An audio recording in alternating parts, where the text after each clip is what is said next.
اعوذ باللہ من الشیطان الرجیم بسم اللہ الرحمن الرحیم ان اللہ وملائکتہ یصلون علی النبی یا ایہا الذین آمنوا صلوا علیہ وسلموا تسلیما اللہم صلی علی سیدنا محمد وعلی آلہ وصحبہ وبارک وسلم۔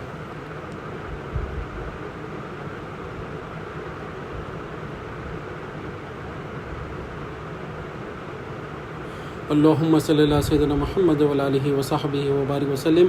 اللہم صلی علی سیدنا محمد وعلی آلہ وصحبہ وبارک وسلم۔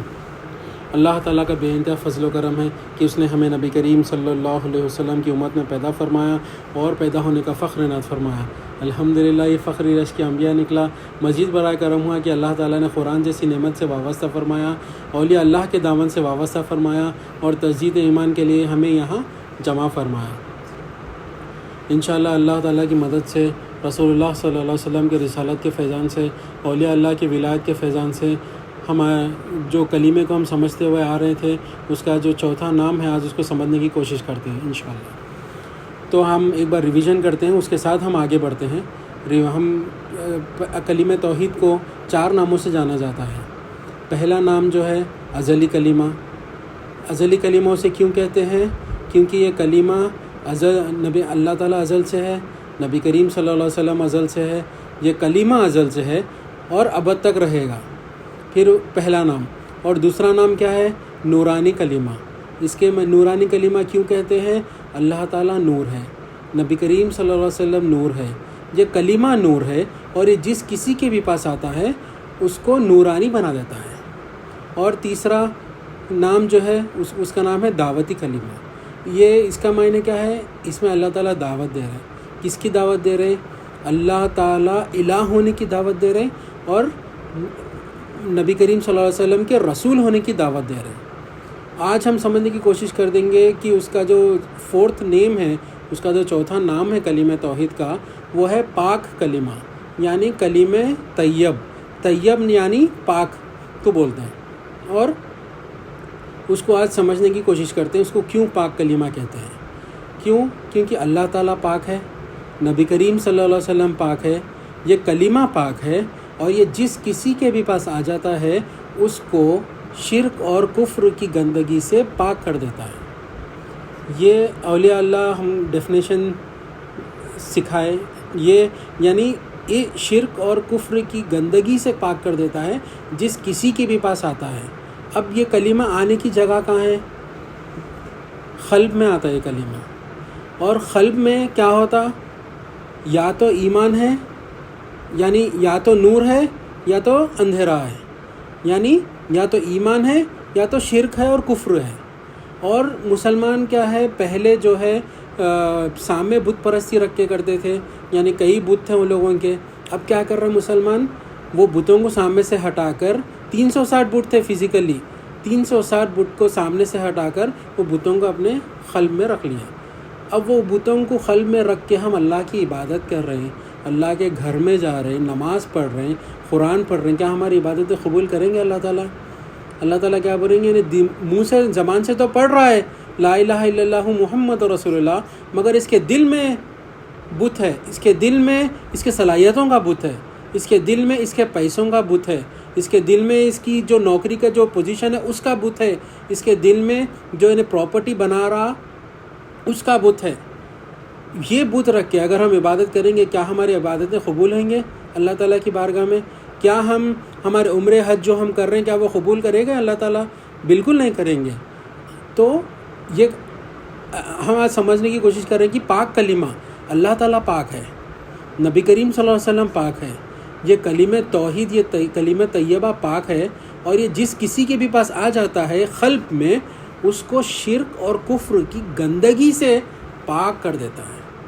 تو پاک کب ہوتا ہے انسان؟ جب کچرا نکلے گا تو پاک ہوگا۔ کچرا تھوڑا رہیں گا، تھوڑا پاک ہوتا ہوں، تھوڑا کچرا رکھتا ہوں، تھوڑا صاف رہتا ہوں، ویسا ہوتا۔ اللہ تعالیٰ جو ہے بندے کے قلب کے اوپر 360 ٹائمز نظر رحمت سے دیکھتے دن میں 24 آورس میں۔ اب ہمارے دل میں ہم دیکھ لینا کہ جو ہے ہمارے اندر شرک ہے، کفر ہے، کتنے ٹائم ہے، اور اگر اللہ تعالیٰ وہ ٹائم پہ دیکھ رہے ہیں تو اگر ہمارے اندر ایمان ہے کہ ہم دیکھنا، اس کے اوپر نظر رہنا ہمارے قلب کے اوپر کہ ہمارے اندر ایمان ہے، وہ کیفیت میں رہنا اپن ہمیشہ، اللہ کی ذکر میں رہنا ہمیشہ، اور ہمارے اندر کیا شرک ہے، کفر ہے۔ اب اپن سمجھ رہے ہیں پاک کلمہ کیوں کہتے ہیں، لا الہ الا اللہ محمد رسول اللہ۔ نبی کریم صلی اللہ علیہ وسلم نے ارشاد فرمایا کہ مطلب یہ معمولی کلمہ نہیں ہے، مطلب ہم یہ اس کو معمولی نہ سمجھے، یہ کلمہ بالکل اہم کلمہ ہے۔ اور نبی کریم صلی اللہ علیہ وسلم نے ارشاد فرمایا آخرت کے دن ایک شخص آئے گا میزان پر، اللہ تعالیٰ کے سامنے جب وہ آئے گا تو اتنا گناہ گار بندہ ہوگا، وہ اتنا گناہ گار بندہ ہوگا، 99 رجسٹرز کے بکس اس کے بھرے ہوئے ہوں گے گناہ سے۔ نبی کریم صلی اللہ علیہ وسلم فرما رہے ہیں اپنے صحابہ کے سامنے، تو اور ایک رجسٹر جو ہے زمین اور آسمان کے برابر ہوگا، ایک رجسٹر۔ ویسے رجسٹرز 99 رجسٹر سے پورے گناہوں سے بھرے ہوئے، ایک بھی نیکی نہیں ہے اس کی، مگر اب اس کو معلوم نہیں، اب انہیں اللہ تعالیٰ کے سامنے ہے، اب جب اس کے ترازو میں اللہ تعالیٰ رکھے تو جو ہے گناہوں کا نیچے آ گیا، نیکیوں کا اوپر آ گیا پلڑا، گناہوں کے اتنے رجسٹر ہے تو ظاہر سے بات ہے کہ وہ نیچے آ گیا۔ اب اللہ تعالیٰ کیا کرے، اب بندہ کیا کرے گا، یا مولا میں اتنا کٹ کے رہ جائے گا بندہ، مطلب اتنے گناہ ہیں اور ایک بھی نیکی نہیں ہے میرے پاس۔ تو نبی کریم صلی اللہ علیہ وسلم یہ سمجھا کے بتا رہے ہیں اپنی صحابہ کو کہ جب وہ پلڑا نیچے ہو جائے گا تو اللہ تعالیٰ ایک پرچی ڈالیں گے، بس ایک پرچی ڈالیں گے نیکیوں کے پلڑے میں، تو وہ ایک پرچی جب ڈالیں گے اللہ تعالیٰ، وہ پلڑا نیچے ہو جائے گا اور گناہوں کا پلڑا اوپر ہو جائے گا۔ تو بندہ پریشان ہو جائے گا، یہ کون سی نیکی جو میں نے کیا وہ میرے کو ہی پتہ نہیں ہے، اور اللہ تعالیٰ بولیں گے ایک نیکی تیرے بندے میرے پاس ہے، بول کے بولیں گے اللہ تعالیٰ، اور وہ نیکی مطلب فرشتوں نے بھی نوٹ نہیں کیا، وہ ایسی کون سی نیکی ہے، اگر وہ ایک نیکی ہوتی تو وہ نیکی کے پلڑے میں ہوتی، وہ ایک نیکی بھی نہیں ہے، کچھ بھی نہیں، تو اللہ تعالیٰ ایک نیکی میرے پاس ہے میرے بندے، بلکہ اللہ تعالیٰ وہ چٹھی ڈالیں گے تو وہ پلڑا نیچے آ جائے گا، گناہوں کا پلڑا اوپر ہو جائے گا۔ تو فرشتے بھی پریشان ہیں، وہ بندہ بھی پریشان ہے، تو فرشتوں کو حکم دیں گے اللہ تعالیٰ کی یہ پرچی کو کھول کے دیکھو۔ جب کھول کے دیکھیں گے تو پرچی میں لکھا ہوا ہے لا الہ الا اللہ محمد رسول اللہ صلی اللہ علیہ وسلم۔ تو بندہ پریشان ہو جائے گا، میں نے یہ نیکی کب کی؟ تو اللہ تعالیٰ فرمائیں گے اے بندے، تو نے مخلص قلب کے ساتھ، ایمان کے ساتھ متوجہ ہو کر زندگی میں صرف ایک بار پڑھا تھا لا الہ الا اللہ محمد رسول اللہ صلی اللہ علیہ وسلم، اور وہ ایک نیکی میں نے اپنے پاس رکھ لی تھی، وہ ایک نیکی یہ ہے، وہ ایک زندگی میں وہ ایک بار پڑھنا، 99 رجسٹرز، اور اس کا رجسٹر کی جو ہائٹ ہے زمین اور آسمان کے برابر ہے، تو یہ معمولی نہ سمجھے، یہ کلمہ طیب کو، یہ کلمہ توحید کو، جو پاک کلمہ ہے، جس کسی کے بھی پاس آ جاتا ہے اس کو شرک اور کفر کی گندگی سے پاک کر دیتا ہے۔ تو اس کو ہم سمجھنا چاہیے یہ کلمے کو، اور اپنے آپ کو پاک کرتے رہنا۔ اب پاک بولے تو کیسا، اپن ایک بار پڑھ لیے تو پاک ہو جاتے ہیں، اب اپن صبح میں منہ دھو لیے، صبح میں برش کر لیے، تو کیا زندگی بھر منہ اور برش کرتے ہی نہیں کیا؟ ڈیلی برش کرتے نا، کہیں کیوں کرتے؟ کیونکہ ہم کسی سے بھی ملے تو ہمارے منہ میں سے بو نہیں آنا، اور منہ کہیں کیوں دھوتے؟ مطلب اپنے آنکھوں میں میل نہ رہنا، اس لیے منہ دھوتے نا، اور ڈیلی دھوتے رہتے، پانی نہاتے، غسل کرتے، کیوں؟ کیونکہ ہمارا جسم صاف رہے، ہمارے منہ میں سے بو نہ آئے، ہمارے آنکھوں میں سے میل نہ ہو، چاہے کہیں سے بھی ہو، صاف ستھرے دکھنے کے لیے ہم ڈیلی غسل کرتے رہتے، مطلب ڈیلی اپنے آپ کو پاک کرتے رہتے۔ اسی طرح قلب میں جو پاکی ہے وہ ایک ہی ذریعہ ہے اس کا، وہ پاک کرنے کا، لا الہ الا اللہ محمد رسول اللہ صلی اللہ علیہ وسلم۔ اگر وہ یہ کلمہ توحید سے ہم اپنے قلب کو پاک کرتے رہیں گے، ڈیلی پاک کرتے رہیں گے، پاک کرتے رہیں گے تو وہ گندگی نکلتے رہتی ہے اپنے اندر سے، اور جب ہم مریں گے تو پاک قلب لے کے مریں گے۔ اگر ہم گندگی کے ساتھ مریں گے، یعنی شرک اور کفر کی حالت میں مریں گے، تو آخرت کے تمام منزلیں جو ہے ناکامیاب ہیں ہمارے، یہ جینے کا اب جو دنیا میں ہے وہ بھی ہماری ناکامیاب ہے، آخرت کے تمام منزلیں ناکامیاب ہے۔ اور اسی طرح اگر ہم ہمارے دل کو پاک کرتے رہیں گے، کس سے؟ لا الہ الا اللہ محمد رسول اللہ سے، اور اسی کیفیت میں اگر ہماری موت آ جائے، مرتے کی پہلا سوال کیا ہوگا؟ ما دینوں کا، دوسرا من ربو کا، من نبیوں کا، یہ ہم قلب اگر پاک رہے گا تبھی جا کے ہم اس سوال کے جواب دے پائیں گے. اور نبی کریم صلی اللہ علیہ وسلم نے آگے ارشاد فرمایا کہ جس کی خبر کی جس کی پہلی منزل کامیاب اس کے آخرت کے تمام منزلیں کامیاب. اور اللہ تعالیٰ قرآن میں کلمہ طیب کا مثال دیتے ہیں. کلمہ طیب کی ایسی مثال دیتے ہیں اللہ تعالیٰ کہ ایک پاک درخت کی مثال ہے. وہ درخت کیسا ہے؟ اس کے جو جڑیں ہیں وہ جڑیں زمین میں پھیلی ہوئی ہیں پورے, اور اس کے آسمان میں اس کے شاخیں ہیں. یہ میں نہیں کہہ رہا ہوں, اللہ تعالیٰ قرآن میں بول رہے ہیں. زمین میں اس کے پورے جڑیں پھیلے ہوئے ہیں اور آسمان میں اس کے شاخیں ہیں, اور وہ ہر وقت اپنے رب کے حکم سے وہ ہر وقت پھل دیتا رہتا. اور بالکل اسی اگلی آیت میں اللہ تعالیٰ فرما رہے مطلب ناپاک درخت کی بھی جو ہے اللہ تعالیٰ مثال دے رہے ہیں کہ ناپاک درخت کیسا رہتا. وہ زمین کے اوپر ہوگا اور وہ ہمیشہ جو ہے کانٹے ہی دیتے رہے گا ہمیشہ. تو وہ جو پاک درخت ہے ہم اگر ہمارے دل میں لگا لیں تو ہمارے دل کی جو زمین ہے اس میں وہ پھیلا ہوگا, اور آسمان میں اس کے شاخیں ہوں گے, اور وہ ہر وقت ایمان کے پھل دیتا رہے گا ہر کسی کو. ایمان کے پھل دیتا رہے گا ہر کسی کو. تو جو ہے انشاءاللہ اللہ قرآن سے ہم بات آگے سمجھنے کی کوشش کرتے ہیں.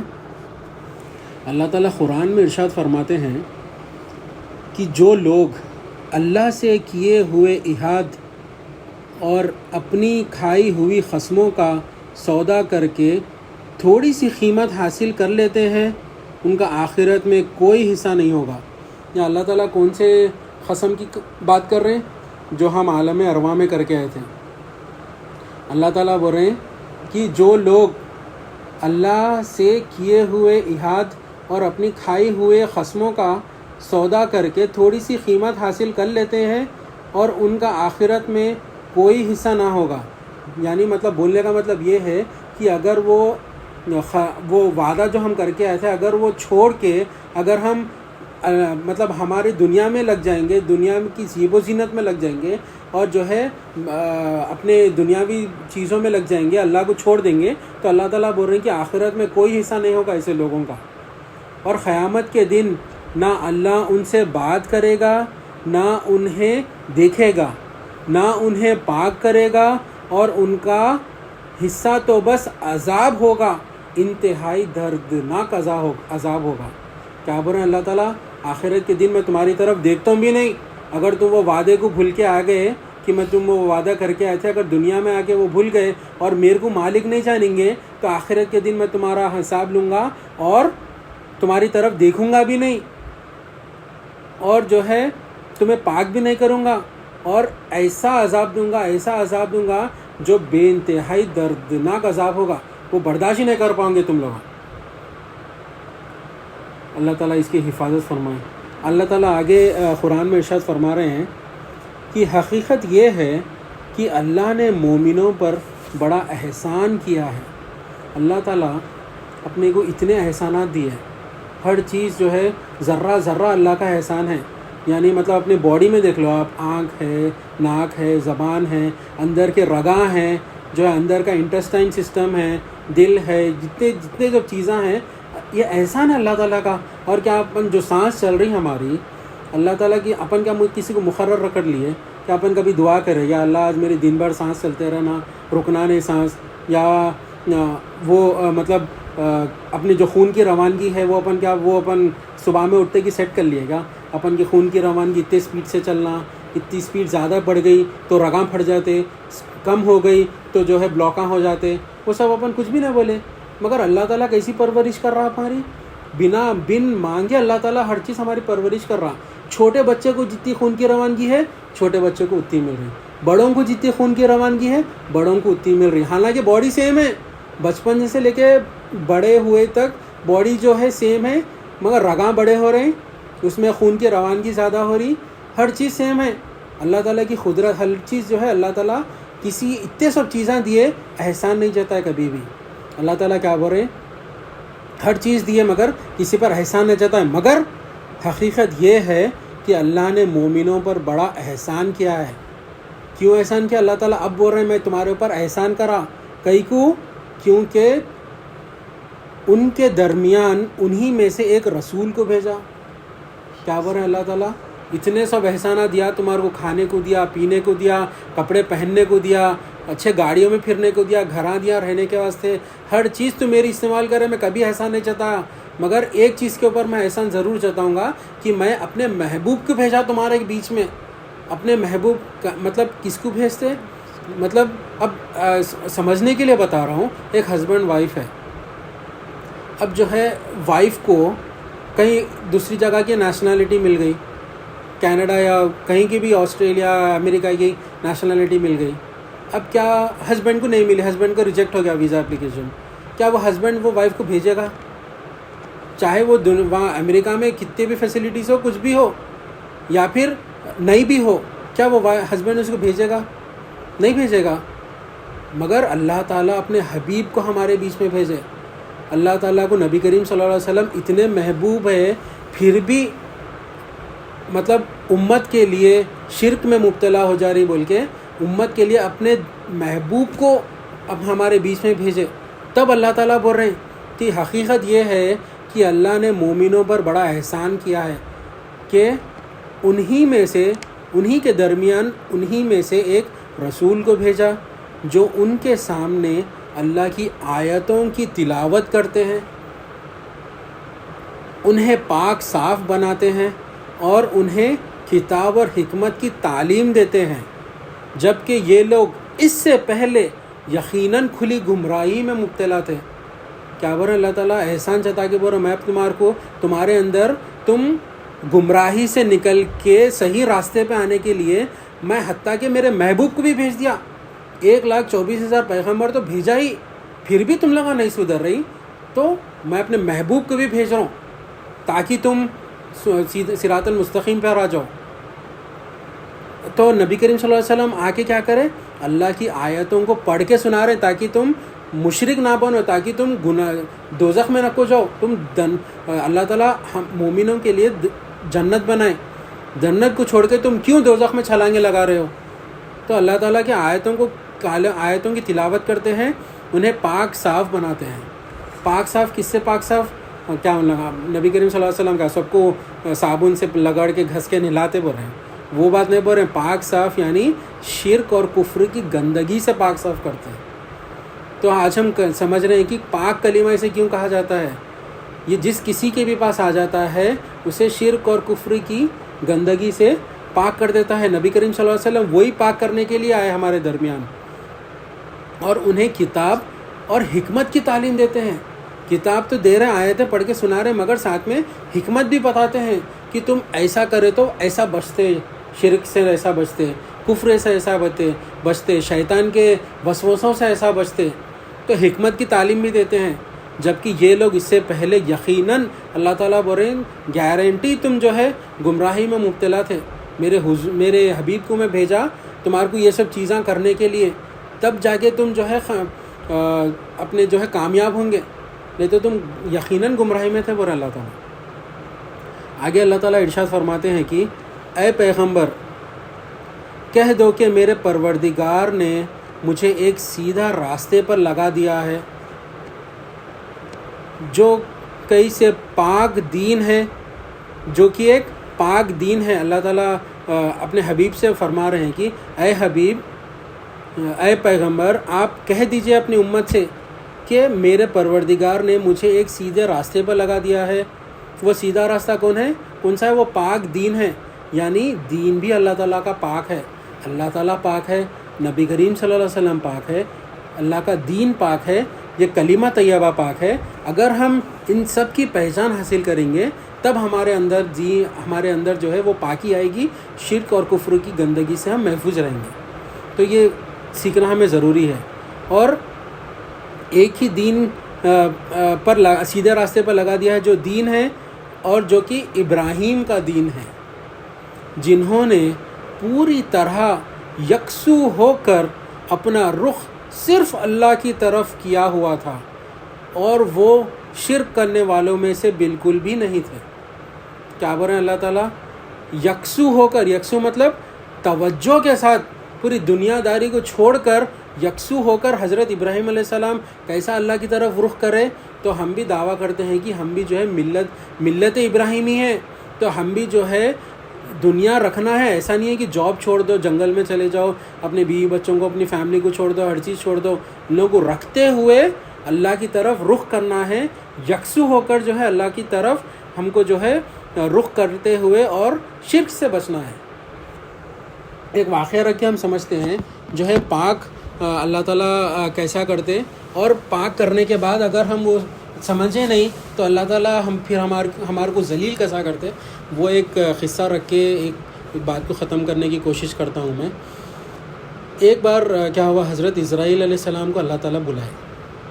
حضرت اسرائیل علیہ السلام کو بلا کے پوچھے کہ اے حضرت اسرائیل علیہ السلام، آپ ملک الموت ہے، آپ جو ہے سب کی روح قبض کرتے، تو آپ کو کبھی کسی کی روح قبض کرنے کے ٹائم تکلیف ہوئی کیا؟ تو حضرت اسرائیل علیہ السلام فرماتے ہیں کہ یا باری تعالیٰ، مجھے 2 بار تکلیف ہوئی کہ میں جب اب تک جو ہے 2 بار میں کسی کی روح قبض کرا تو 2 بار میرے کو تکلیف ہوئی، اس میں سے ایک بار میں آپ کو بتاتا ہوں. تو اللہ تعالیٰ کو فرما رہے ہیں حضرت اسرائیل علیہ السلام کہ اے اللہ تعالیٰ، آپ نے ایک کشتی میں جو لوگ جا رہے تھے وہ لکڑی کی کشتی تھی، تو جب کشتی میں جا رہے تھے تو اللہ تعالیٰ کیا بولتے ہیں، حضرت اسرائیل علیہ السلام کو حکم دیتے کہ وہ کشتی کو جو ہے فنا کر دو، توڑ دو.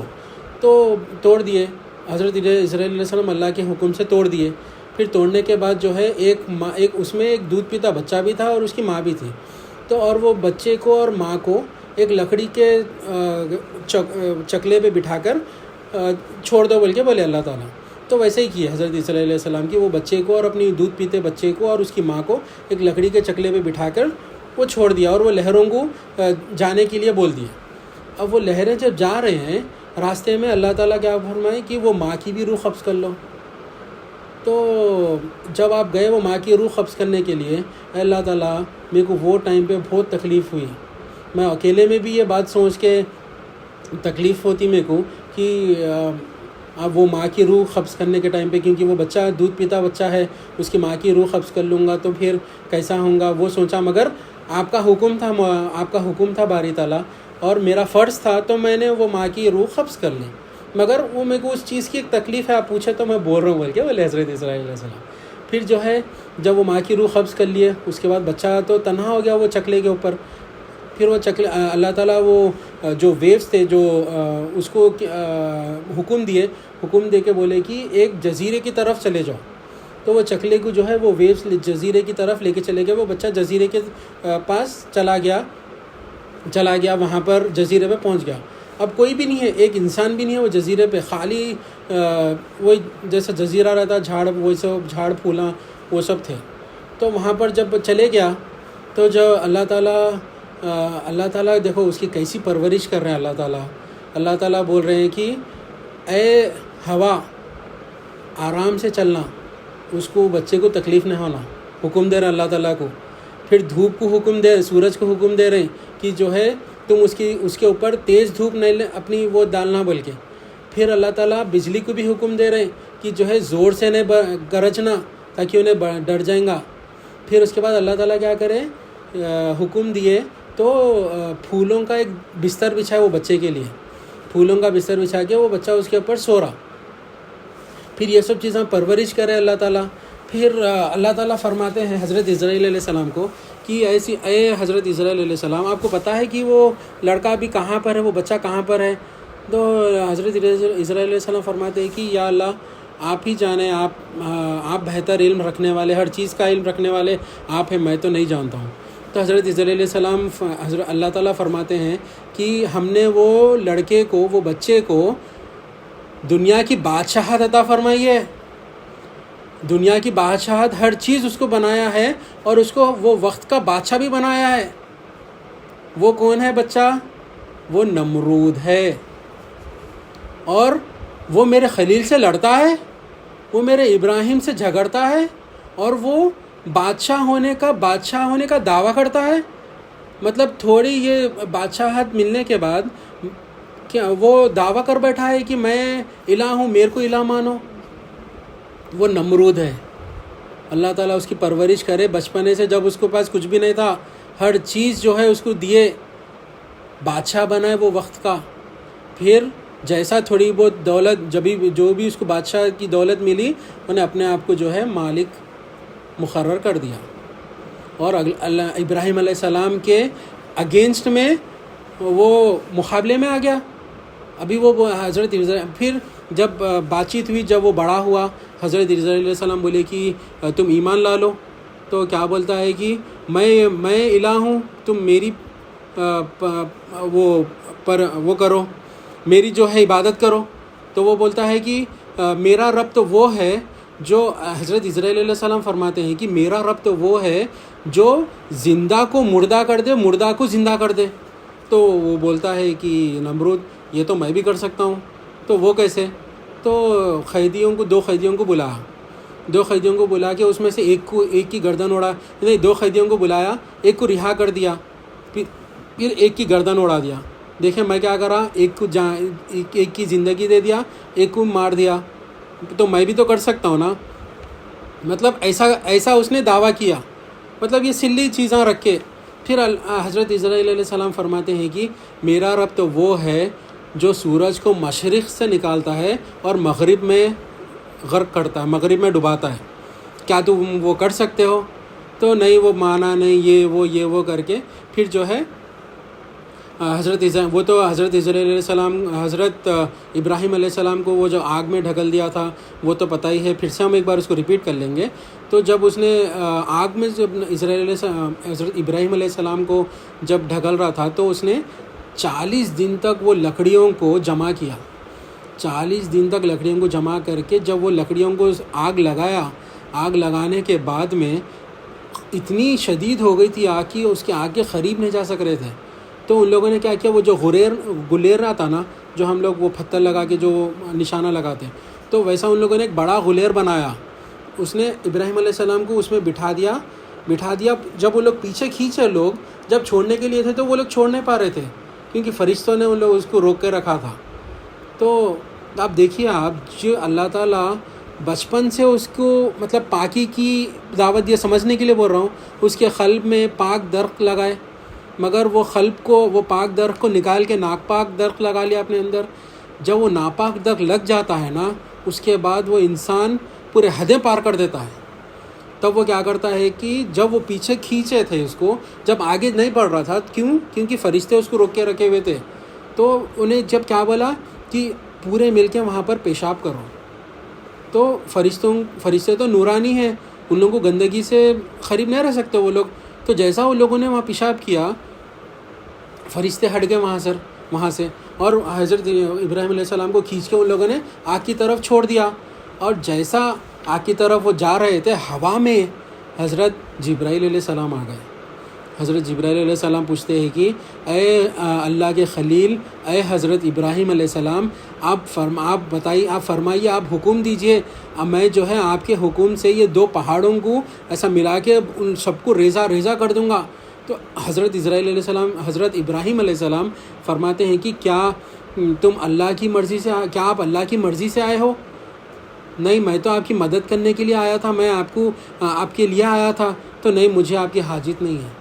تو پھر حضرت جبرائیل علیہ السلام اللہ تعالیٰ کی بارگاہ میں جا کے عرض کرتے ہیں، اے باری تعالیٰ، آپ کے خلیل کو آگ میں پھینکا جا رہا ہے، کہ اور میں جا کے ان سے پوچھا تو وہ بول رہے ہیں کہ میری حاجت ہی نہیں ہے ان کو، تو پوچھو۔ پھر حضرت اللہ تعالیٰ فرماتے ہیں، جبرائیل آپ جا کے پوچھئے کہ کیا چاہیے آپ کے ابراہیم کو، کیا چاہیے؟ تو پھر حضرت جبرائیل علیہ السلام آتے ہیں، پوچھتے ہیں، تو ابراہیم علیہ السلام فرماتے ہیں کہ میرا رب میرے ہر حال سے باخبر ہے، اس کو پتہ ہے کہ مجھے کیا چاہیے۔ تو اللہ جب پھر واپس جا کے جبرائیل علیہ السلام فرماتے ہیں کہ آپ کے خلیل، آپ کے حبیب فرما رہے ہیں کہ آپ ان کے حال سے باخبر ہے، آپ کو پتہ ہے کہ ان کو کیا حاجت ہے، ان کی کیا چیز ہے۔ تو جب آگ میں ڈال دیا گیا حضرت ابراہیم علیہ السلام کو، تو 40 دن تک آپ آگ میں رہے۔ تو اللہ تعالیٰ نے آگ کو حکم دیا، اے آگ کا کام ہے جلانا، اے آگ ٹھنڈی ہو جا، اتنی بھی ٹھنڈی نہ ہو کہ میرے خلیل کو سردی ہو، اتنی بھی گرم نہ ہو کہ میرے خلیل کو گرمی لگے۔ تو آگ گلزار ہو گئی۔ تو آپ حضرت ابراہیم علیہ السلام 40 دن تک وہ آگ میں تھے۔ پھر اس کے بعد جب 40 دن کے بعد باہر نکلے تو پھر وہی بات ایمان لے کے آؤ، تو میں نہیں لے کے آتا ہوں، میں خدا ہوں، تم میری عبادت کرو، یہی باتیں کرتا تھا. تو ٹھیک ہے، اب جو ہے مقابلے کے لیے آ جاؤ، اب باتیں سب ختم، اب مقابلے کے لیے آ جاؤ. تو ٹھیک ہے، نمرود بولتا ہے کہ ٹھیک ہے، میں میری فوج کو لے کے آتا ہوں، تم تمہاری فوج کو لے کے آؤ، یعنی اللہ کی فوج کو لے کے آؤ. کب لے کے آتے؟ تو حضرت ابراہیم علیہ السلام فرماتے ہیں کہ اللہ کی مرضی ہے وہ، اب میں تمہارا چیلنج ایکسیپٹ کر لوں گا، اب اللہ کی مرضی ہے وہ جبھی بھی فوج کو بھیجے. تو پھر واپس آ کے حضرت ابراہیم علیہ السلام سجدہ ہوتے ہیں، فرماتے ہیں کہ اے باری تعالیٰ، آپ کے دین کو بچانے کے لیے میں نے اس کا چیلنج ایکسیپٹ کر لیا ہے، اب آپ میری مدد فرمائیے. تو حضرت اللہ تعالیٰ فرماتے ہیں کہ ہم ضرور ہماری مدد بھیجیں گے. پھر ایک جگہ طے ہوئی، ایک میدان طے ہوا، وہاں پر پورے ایک جگہ جمع ہو گئی اور حضرت ابراہیم علیہ السلام اکیلے ہیں. تو پوچھتا ہے نمرود کہ کہاں ہے تمہاری فوج؟ تو اللہ تعالیٰ، دیکھو اللہ تعالیٰ جو ہے ہمیشہ کسی کے بھی گھمنڈ کو توڑنے کے لیے، کوئی طاقتور کے گھمنڈ کو توڑنے کے لیے اللہ تعالیٰ کی حکمت ہے کہ اس سے زیادہ طاقتور نہیں لے کے آتے، اس کے گھمنڈ کو توڑنے کے لیے ایک دم کمزور مخلوق کو بھیجتے. تو اللہ تعالیٰ نے کس کو بھیجا؟ یہاں پر ایک کالے بادل آ رہے تھے، اللہ تعالیٰ کس کو بھیجا؟ مچھروں کو بھیجا. مچھر سے اس کا گھمنڈ توڑ رہا ہے اللہ تعالیٰ، وہ دیکھیے آپ آگے. تو جو ہے مچھروں میں ایسی قوت تھی کہ اس کے پاس ہزاروں کی تعداد کی فوج تھی. مچھر جیسا اس کے فوجیوں کے اوپر بیٹھتے اور وہ پورا انہوں ریزہ موم کی طرح پگھل جاتے، ان لوگوں کا گوشت ہڈی سب الگ الگ ہو جاتے. تو نمرود دیکھ کے پریشان ہو جاتا کہ ارے یہ کیا تو بھی ہو رہا بول کے. پھر اللہ تعالیٰ کیا کرتے؟ نمرود کو ذلیل کرنے کے لیے کیا کر رہے ہیں دیکھیے آپ. اللہ تعالیٰ جس کو جو ہے رزق پہنچانا ہے نا، وہ بندہ گمان بھی نہیں کرتا، اللہ تعالیٰ وہاں سے رزق پہنچاتے. اور جس کو ذلیل کرنا رہتا نا، جس کا تکبر توڑنا رہتا نا، وہ بھی اللہ تعالیٰ وہ بندہ گمان بھی نہیں کرتا، اللہ تعالیٰ وہاں سے اس کو ذلیل کرتے. اور جہاں پر اس کی سب سے زیادہ عزت رہتی نا، وہیں جس کو ذلیل کرتے. وہاں پر جب بندہ جب سوچتا کہ یہاں پر میری عزت ہے، یہاں پر میں تھوڑا کچھ بھی ہوں، میں ہوں، میری صلاحیتیں کچھ بھی ہے، میری عزت ہونا وہاں پر، وہیں اللہ تعالیٰ اس کو ذلیل کر دے. اللہ تعالیٰ اس کو کیا کرے؟ وہ پورے فوج سے اس کی ختم ہو گئی. اللہ تعالیٰ کے حکم سے اللہ تعالیٰ ایک مچھر کو حکم دیے، اللہ تعالیٰ حکم دیے تو وہ مچھر اس کے ناک کے ذریعے دماغ میں پہنچ گیا. اور وہ مچھر کون سا تھا پتہ ہے؟ لنگڑا مچھر تھا. لنگڑا مچھر تھا وہ مچھر ناک کے ذریعے اس کے دماغ میں پہنچ گیا. اب اس کے دماغ میں پہنچ گیا اور وہ لنگڑا مچھر ہوتے ہوئے ایک ٹانگ سے اس کے دماغ کو مار رہا ہے. اب وہ جو ہے نمرود پریشان، اب اتنا حکیموں کو بتا لیا، وہ وقت کے ڈاکٹروں کو بتا لیا، ہر چیز کر لیا، مگر اس کا کوئی علاج ہی نہیں ہو رہا. اس کا علاج کیسا ہو رہا تھا پتہ ہے؟ جب بھی وہ بیٹھتا تھا، اس کے خادم اس کے غلطی سے انہیں ڈچے مار لے رہا، کچھ سر کو مار لے رہا، وہ درد ختم ہی نہ ہو رہا. جیسا وہ ڈنک ایسا پیر مار رہا، وہ لنگڑا مچھر اس کے دماغ میں، اس کو درد ہو رہا، تو ڈچے مار رہا تو اس کو کم دکھ رہا. تو انہیں کیا فیصلہ کرا کہ ایک خادم کو میں پیچھے ٹھہراؤں گا، جب بھی وہ درد ہوگا وہ چپل سے میرے سر پہ مارنا. تو ایک خادم کو پیچھے ٹھہرا دیا انہیں. اب انہیں جیسا ڈنگ مارتے کہ سر میں درد ہو رہا، مار بولتے کہ نا پیچھے سے چپل سے مار رہا اس کے سر پہ. پھر اب انہیں تو بادشاہ تھا، اب جو بھی اس کے ساتھ ڈیلنگ کرنے دوسرے ملک سے، دوسرے کنٹری سے جو لوگ آتے تھے، گورنمنٹ سے جو بھی ہے لوگ، دوسرے بادشاہ آتے تھے، ان لوگ تو اپنا تلواریں وہ یہ لے کے نہیں آتے تھے. اب ان لوگوں کے ساتھ بھی اگر جب بھی ڈیلنگ کر رہا تو جب بھی وہ درد ہوتا تو ان لوگوں سے بھی یہی بولتا تھا کہ میرے سر پہ مارو تو میرے کو سکون ملتا. تو ان لوگوں بھی اپنے چپلانے اتار کے اس کے سر پہ مارے. تو ایسا ذلیل اللہ تعالیٰ اس کو کتنے سال کرے معلوم؟ 500 سال اس کو ذلیل کرے. ایسا یہ جو خادموں سے بادشاہ ہے حالانکہ اللہ تعالیٰ اس کو بادشاہ بنائے، مگر انہیں اللہ تعالیٰ جب انہیں پیدا ہوا تھا، اللہ تعالیٰ اس کے قلب میں پاک درخت لگائے تھے، مگر انہیں کیا کرا؟ اس کی قدر نہیں کرا، اس کا احسان نہیں کرا، اس کا شکر ادا نہیں کرا. وہ درخت نکال کے ناپاک درخت لگا لیا جس میں شرک، کفر، نفاق بھرے ہوا ہے. شرک نے کیا کرا؟ اللہ مالک ہے، میں مالک ہوں بولا. اللہ کی عبادت کرنا، میری عبادت کرنا بولا. اور کفر تھا، نفاق تھا، ہر قسم کی گندگی اس کے قلب میں بھری ہوئی تھی، اور جہاں پر بھی دیتا وہ کانٹے بوتا وہاں پر. کیسا ذلیل کرے اللہ تعالیٰ. 500 سال اس کو ذلیل کرے اللہ تعالیٰ. کیسا ذلیل کرے؟ چپلوں سے سر پہ مارنے لگائے. تب چپل سے مارے تو اس کا وہ درد کم ہوتا تھا، نہ دوائی سے کم ہوتا تھا، نہ کسی اور چیز ٹریٹمنٹ سے کم ہوتا تھا. چپل سے مارے تو اس کا وہ درد، سر کا درد کم ہوتا تھا. ویسا ذلیل کرے. 500 سال تک اللہ تعالیٰ ذلیل کرے اس کو. تو ہم بھی دیکھنا کہ ہماری زندگی میں کیا ہم شرک کر رہے ہیں، کیا ہم کفر کر رہے ہیں، کیا ہم جو ہے نفاق میں مبتلا ہے، کیا ہم جو ہے یا پھر ہم ایمان میں ہیں، کیا یا ہمارے اندر درخت کون سا ہے. ہم یہ تعلیم حاصل کرنا، نبی کریم صلی اللہ علیہ وسلم کے تعلیمات ہے یہ، جو سینہ بہ سینہ اولیاء اللہ کے ذریعے ہم تک پہنچ رہی ہیں. تو ہم اس کو سمجھنا، اپنے زندگی میں اس کو لے کے آنا، تب ہم جا کے کامیاب ہوں گے. نہیں تو اللہ تعالیٰ اگر ذلیل کرنے اگر بیٹھے، اگر ہمارے اندر شرک ہے، ہمارے اندر کفر ہے، ہمارے اندر نفاق ہے، تو اللہ تعالیٰ ذلیل کرنے کے لیے جہاں پر اس کی سب سے زیادہ عزت نہیں رہے گی بلکہ سوچا نا، وہیں پر اس کو ذلیل کرتے اللہ تعالیٰ. تو ہم اپنے آپ کو کبھی کچھ بھی ہے بول کے نہیں سوچنا، میں کر رہا ہوں کچھ بھی بول کے نہیں سمجھنا. اللہ مولا میرے سے کرا لیے، میں نکال کے تو لے کے آنا. اللہ تعالیٰ یہی چاہ رہے ہیں ہر بندے کو کہ اللہ تعالیٰ اگر ہم یہ لے کے آئے نا، ہمارے اللہ تعالیٰ ہر چیز آسان کر دیتے. یہ کیسا آتی؟ ایک ہی ذریعہ ہے اس کے آنے کا، لا الہ الا اللہ محمد رسول اللہ صلی اللہ علیہ وسلم. اس کو مانیں گے، اس کو جانیں گے، اس کو دیکھیں گے، اس کو ٹکیں گے، تبھی جا کے جو ہے ہمارے کو دنیا بھی ہماری جو ہے کامیاب رہے گی، اور آخرت کے تمام منزلیں ہمارے کامیاب رہیں گے. ایک بات کو ختم کر کے اللہ تعالیٰ سے ایک بات ختم کر کے اپنی بات کو ختم کرتا ہوں. اللہ تعالیٰ جو ہے جب عرش کو پیدا کرے، اللہ تعالیٰ پانی کے اوپر پیدا کرے عرش کو. تو جب عرش کو پیدا کر رہے تو اللہ کے جلال سے انہیں کانپ رہا تھا، ایسا ہل رہا تھا، مطلب کپکپی سے کانپ رہا تھا انہیں. تو اللہ تعالیٰ اس کے اوپر لکھ دیا لا الہ الا اللہ محمد رسول اللہ صلی اللہ علیہ وسلم. تو وہ تھم گیا تو اب تک تھمے ہوا ہے انہیں. تو ہماری بھی زندگی میں دیکھنا اپن، کیا ہماری زندگی میں کپکپاہٹ ہے، کیا ہماری زندگی میں جو ہے کانپنا پن ہے؟ اگر ہے تو ہم نمرود کے راستے پہ ہے، اگر ہے تو ہمارے کو وہی ذلیل ہونا ہے، کہیں نہ کہیں ہونا ہے. اگر ہمارے اندر استقامت ہونا ہے، ہمارے اندر جیسا وہ عرش ٹھہر گیا ویسا ہماری زندگی کو ٹھہرنا ہے، تو ہم بھی ہمارے اندر قلب میں لکھ لینا لا الہ الا اللہ محمد رسول اللہ صلی اللہ علیہ وسلم. تو ہمارے بھی زندگی استقامت اور ٹھہر جائے گی، اور نبی کریم صلی اللہ علیہ وسلم کے جیسا ٹھہرنے کا حق ہے ویسا ٹھہرے گی، اللہ کے رضامندی کے ساتھ ٹھہرے گی، نبی کریم صلی اللہ علیہ وسلم کے رضامندی کے ساتھ ٹھہرے گی. کیونکہ یہ آج ہم پاک کلمہ سمجھ رہے ہیں، اللہ تعالیٰ پاک ہے، نبی کریم صلی اللہ علیہ وسلم پاک ہے، یہ کلمہ پاک ہے.